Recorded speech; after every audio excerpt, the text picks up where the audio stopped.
Hey, Sharon Horne-Ellstrom here, but you can call me Pajama Grandma in my warm and cozy robe because we got a bunch of snow. I know, it's not right, not fair, amazingly unbelievable, but we got a ton of snow, and it's been really blustery and cold and snowy and blizzardy for the last couple of days here in Wisconsin.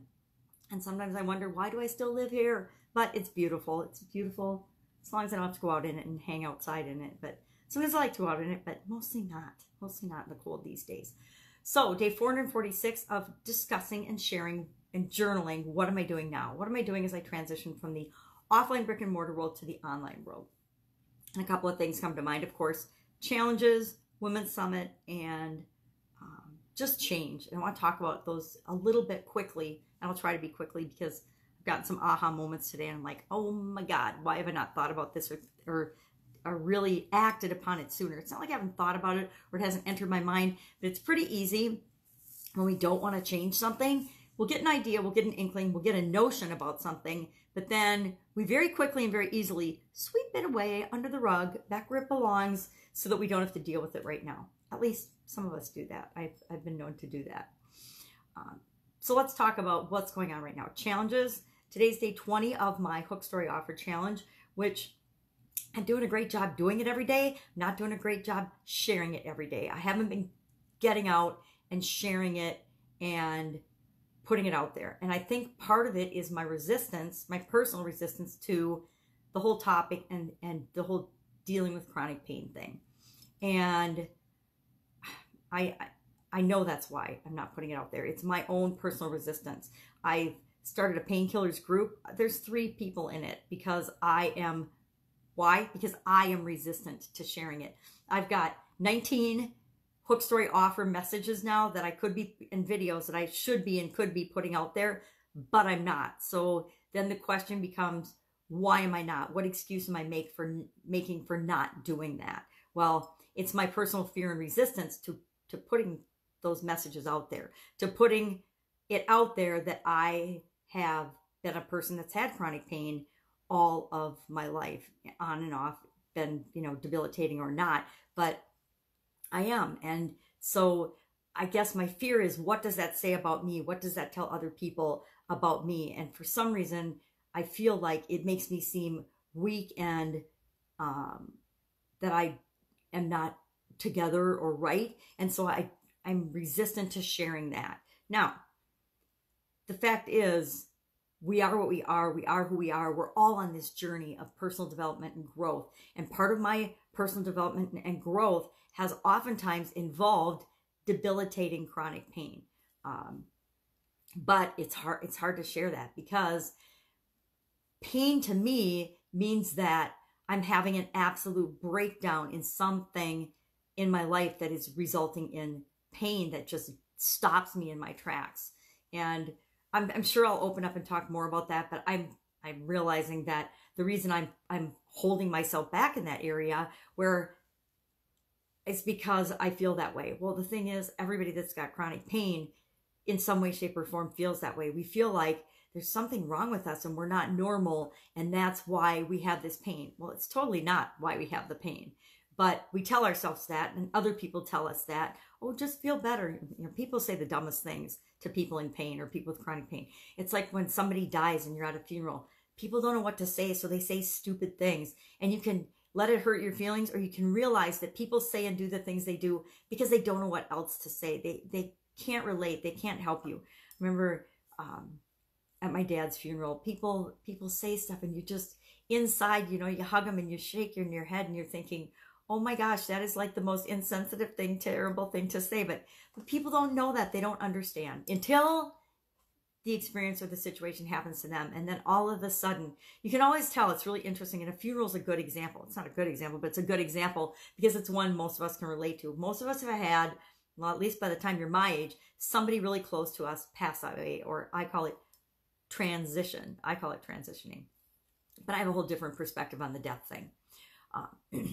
And before then, I had a different thoughts and believings. Before my sudden cardiac arrest about death, I had different beliefs and thoughts and feelings as well. But now that's changed. But anyway, most people don't, until they've experienced something, have any, we try to be empathetic, we try to understand, but until we've actually experienced it. And I just had a really big aha moment right there. that explains a whole lot of why I experience certain things that I probably wouldn't have to if I would make a different choice, right? So, but a funeral is a good example because people don't know what to say until they've experienced it. And as soon as they've experienced it and lost someone close to them, it instantly changes how they respond to other people's deaths. Okay, for most of us, most people, I'm not going to say everybody, because some people just aren't open to development and open to growing or being a bigger, better person. But for the most of us, once we experience something, we can really empathize with other people. Think of childbirth. I love this because there is no way a woman or a man who's never actually physically given birth to a child can understand and feel what it feels like to give birth or to have a child or to be pregnant. You just can't imagine it. People can describe it. They can share it in books. They can, share it in what to expect when you're expecting, but it's still not the same as going through it and experiencing it yourself.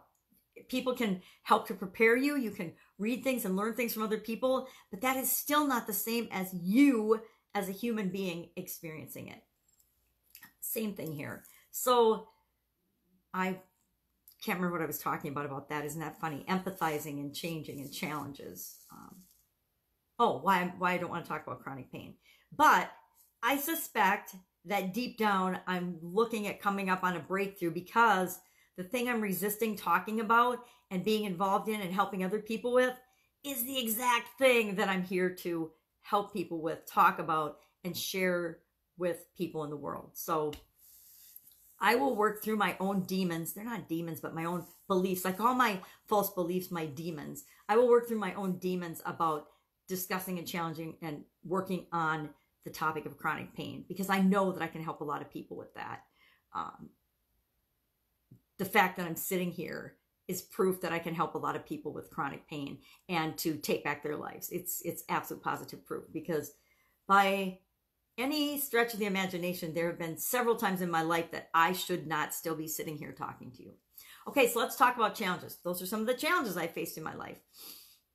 So I'm doing the Hook Story Offer Challenge on Monday. Oh my God, it's already Monday. We're starting the 90-day live challenge. Heather Havenwood and I, which she and I need to chat about that because we haven't chatted about it. I keep saying I'm going to outline my days, and I've been putting that off, but I'm one of those people, I don't know if I should admit it or not, but I decide I'm going to do something, and then tomorrow I start doing it. I've known we're going to do the 90-day challenge for probably a month now, and I guess I must be better at the last minute getting things actually done because I've been procrastinating on it. It just keeps falling down the priority list of mapping that out. And I actually started mapping it out, but I didn't decide exactly and I'm working on my personal focus and what I'm going to do for those 90 days because that, like I said, I always do my challenges right along with people because that's where I see the holes in what's going on or what I'm saying or what I'm sharing. So that's coming up on Monday already. Also, I decided I'm going to share my past bonuses and my current bonuses with the One Funnel Away Challenge from ClickFunnels. I totally forgot because I've been busy with my Women's Summit and my other projects this year and watching the 3-year-old granddaughter that I totally forgot that they were doing it every month. And I should have been sharing my bonuses every month because they're freaking awesome. I was actually in the beta program of the One Funnel Away Challenge, the original one. And right along with that, not only did I do and document my journey through the One Funnel Away Challenge and coach every day on that, but I also did the 30 days book that goes along as a bonus with this challenge. I did a summary of each one of the speakers and of that summit, that 30-day challenge or 30 days summit. And I shared and summarized all those plans plus shared the plans. So those are all available. Not just I have to go read all of these. I can listen to under 10-minute talk about the summary of what are the key points in this and pull those out. And then decide if I want to go read and listen to the whole plan and the plans and listening to them. It's all included in that too. So I've got a 30-day challenge, a 60-day challenge as a bonus, and then I'm doing a weekly Q&A call right along with it so that the people that are going through and working on the One Funnel Away Challenge can actually ask me specific questions because there's nothing worse than you're working through a challenge like that and you get hooked on one little thing And you feel like that's your roadblock and your stumbling block, and then you end up quitting the whole challenge because you can't get over that one question or that one stumbling block. Also offering, what else do I have in there? Oh, the Supersized Business Mastermind event, a free ticket to the Supersized Business Mastermind event. I know there was something else. So it's very, very, very, very, very, very cool and amazing bonus offer, because all that's free on top of all of the cool things you get with the One Funnel Away Challenge. It all costs $100. It's $100. It is the best $100 I've ever spent.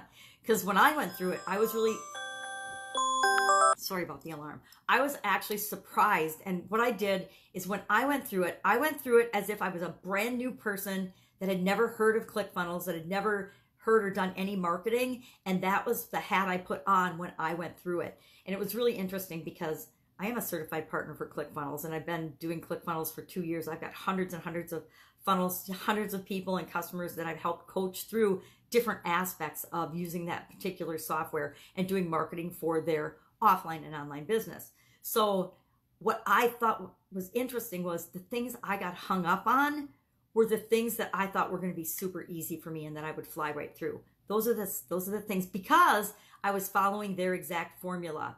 So for example, when it came time to create a funnel or a sales message, they had a template that they wanted you to use. I had never used that template. I always did things my own way. Well, by using their template, it took me personally longer because I had to say and act as if I was new.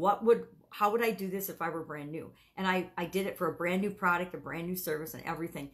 And like I said, my biggest aha from the entire thing was the things I thought would be easy for me were super hard, and I actually lost a day and then I had to catch up. And the things I thought were going to be hard for me, I flew right through and were super easy. The other thing I love about this challenge is that, we know I love challenges, right? The other thing I love about this challenge is it isn't just about the ClickFunnels software and using their tool. Although, of course, their overall purpose and intent and objective of this whole program is to get people to use their software and become lifelong customers of it. Because if they get you in, you use the software, you get results, boom, you're going to stick with using it, right? Common sense, 100% clarity there. There is no disguise there. However, you don't have to use ClickFunnels, their software, to get a ton out of this particular challenge. And then if you couple that with my Supersize Your Business challenge, because that creates the whole framework for your business, and with the going through the 30 possible ways of doing a 30-day restart for your business if you were to lose everything, each of those, it's just a freaking incredible package and value. So I decided I'm going to promote this version of it. I haven't done it at all. So I'm like, well, why not? I've got all the resources. I can hop on and do a weekly Q&A call. I absolutely love doing weekly Q&A calls and answering people's questions one-on-one. I absolutely love that. Or group or lots on one. I like doing that too. So I'm going to do that. And then my Women's Summit. I've asked for help in cleaning up my first Women's Summit and making it polished, more professional. I've added an affiliate plan. And with watching the 3-year-old, of course, my personal goal and objective was to do 4 or 5 Women's Summits this year. That meant that I should be launching one this month. I have not done that. I haven't done any interviews. I haven't reached out to anybody. I've got a huge list of women that have volunteered to be on these summits, but I didn't plan the next one and I didn't reach out to people. And I decided what I'm going to do, since the first one was awesome, is I'm going to re-roll that out, but I'm going to clean it up from a graphic design standpoint and get help with that, because I don't know how to do that. So if you go to the landing page, for example, with all the pictures on it, they're different sizes and different shapes because I don't have Photoshop. I don't know how to do that. I don't want to learn how to do Photoshop. I don't have the time. I don't have the energy. If I had the desire, it would be one thing, but I don't have the desire. I'm one of those people that takes, 10,000 plus pictures a year, but I grab my cell phone. I call my cell phone my camera. That's how I use my phone. It's just a camera to capture things. And I don't ever edit them. I'm like, what you see is what you get. Kind of like with me, what you see is what you get. And the same with the way I take pictures. Now, my daughter's a photographer, so she goes crazy at me. She's like, it's so easy. And I'm like, it's so easy for you because you've been trained to be a photographer and you've got tons of hours of experience with it and you love it. I don't love it. I love taking pictures. I don't love the actual having to edit them or do anything with them. So I'm outsourcing and getting help with that. But I want to clean that out. I actually want to add a few more speakers. I think it's awesome, but it's always good to be adding and getting a different perspective on a couple of topics. So there's a couple of topics in there with respect to handling customers that I want to explore a little deeper and bring some people on board and add them to the summit just to make it even better. But let's be honest, the whole of people in business and in life, we all want and need customers and relationships. So it's really a bigger topic than just customers. It's how do you build relationships with other people and with customers. So I want to dig a little deeper into that, the importance of relationships and building relationships and how you really do that, and maybe a little more how-to around that as part of the summit. And I want to add that and beef it up a little bit. So that, and so we got challenges, we got the summit, and you know, I could sit here and I could beat myself up because, oh my God, you were going to do your next summit on, you know, what's the next thing or business strategy, which is really right up my alley. So I probably should have done it this month, but there's no way I'm knocking out a summit in a month. Not going to happen. Even with the framework that I've set up from the first one, it would be just like the last one. It would be rushed, and I don't want it to be rushed. I'd rather add to and embellish and really make this first one awesome. And you know, maybe that's what I'm supposed to do. Maybe my direction is supposed to be all about helping women with the whole aspect of bringing people into their world, bringing people into their business, and creating a lifelong relationship and with them. Maybe that's what I'm supposed to do. And that's why I'm dawdling on the next one, because I love business systems. I love engineering. I'm like a total nerd, and I love creating those things. But if you don't have the customers in the first place to bring into your business and support the lifestyle and the business that you want, you don't need the systems yet. You got to be having the people come to you before you need the systems. So maybe that's why I'm holding off on doing that next one. And guess what? There's plenty of time this year to do more summits, right? It's just April. So that's what I'm up to. That's what I'm up to in my offline versus online world today. Also moving, which is change, and I could talk for 5 minutes on change, but I think I've already talked long enough today. So I want to wish you an absolutely fabulous day, and I will, of course, be with you tomorrow. Bye. Thanks for listening.